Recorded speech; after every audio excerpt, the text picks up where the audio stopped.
I spent 5 years in prison and I went to 4 different federal prisons and I met thousands of women and I heard a lot of these stories. I didn't do what the government said I did.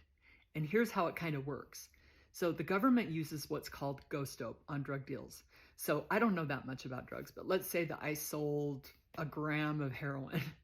Well, the government can say, I think that she did that 100 times, and they can actually charge you for 100 grams of heroin.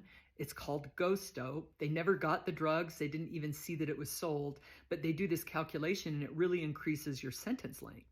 So there's women doing 30 years on charges of ghost dope, which to me seems kind of crazy. Now, I understand the government's math is weird because they did the same thing when they calculated my guidelines. They beefed it all up based on numbers that weren't real.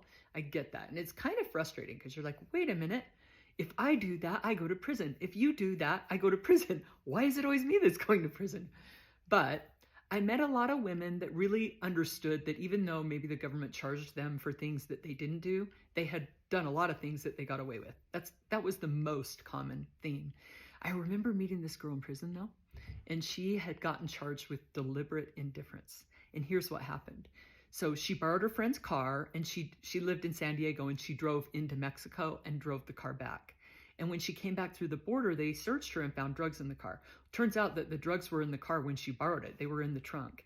And the government charged her with deliberate indifference, saying you should have checked the trunk before you drove it. Like she literally had no idea there were drugs in there. And they believed that. Can you believe they can charge you with deliberate indifference? But this woman handled it really well. She wasn't mad. She said, you know what? I got my GED.